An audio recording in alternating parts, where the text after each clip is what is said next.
पहलगाममधील दहशतवादी हल्ल्यात 27 निष्पाप भारतीयांचे बळी गेले।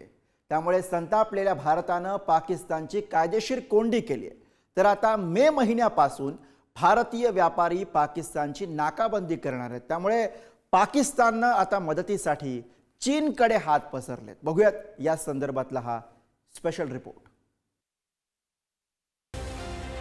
भारतानं नाक दाबताच पाकची कोंडी, पाकिस्तानची मदतीसाठी चीनकडे भीक। पाक आणि चायना एकाच माळेचे मणी असल्याचं पुन्हा एकदा स्पष्ट झालंय। पहलगाम दहशतवादी हल्ल्यानंतर भारताने सिंधू जलकरार रद्द करण्यासह 5 मोठे निर्णय पाकिस्तान विरोधात घेतले। त्यामुळे पाकिस्तानची चांगलीच कोंडी झाली आहे, कारण सीमेवर तणाव वाढताच पाकिस्तानने चीनकडे $1.4 बिलियन मागितलेले आहेत। पाकिस्तान सध्या गंभीर आर्थिक संकटातून जातोय। चीन हा पाकिस्तानचा एक महत्त्वाचा मित्र आणि आर्थिक भागीदार आहे।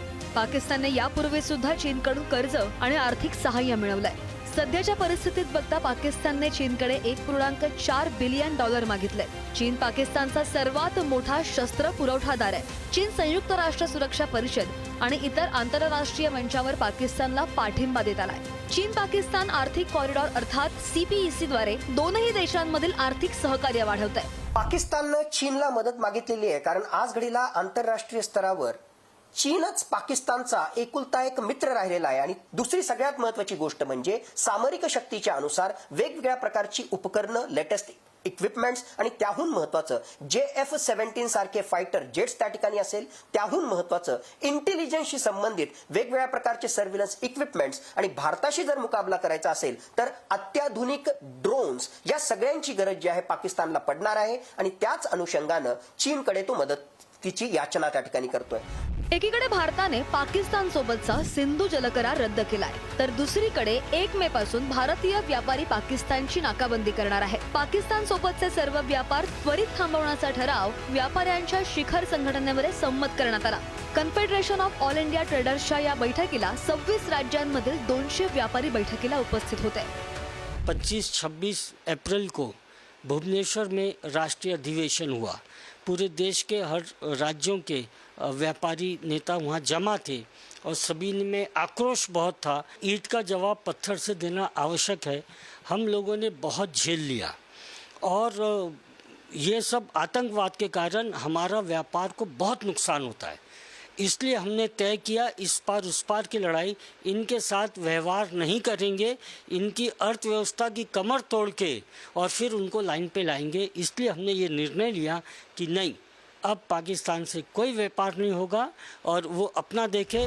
पहलगाममध्ये झालेल्या दहशतवादी हल्ल्याचा मुद्दा भारतानं संयुक्त राष्ट्रसंघाच्या बैठकीत उपस्थित केला। पाकिस्तानचे संरक्षण मंत्री ख्वाजा आसिफ यांच्या विधानाचा संदर्भ देत भारताच्या राजदूत योजना पटेल यांनी पाकिस्तानला चांगलंच खडसावलं। It is unfortunate that one particular delegation has chosen to misuse and undermine this forum to indulge in propaganda and make baseless allegations against India. The whole world has heard Pakistan's Defense Minister Khwaja Asif admitting and confessing Pakistan's history of supporting, training and funding terrorist organizations in a recent television interview. This open confession surprises no one and exposes Pakistan as a rogue state fueling global terrorism and destabilizing the region. The world can no longer turn a blind eye. I have nothing further to add.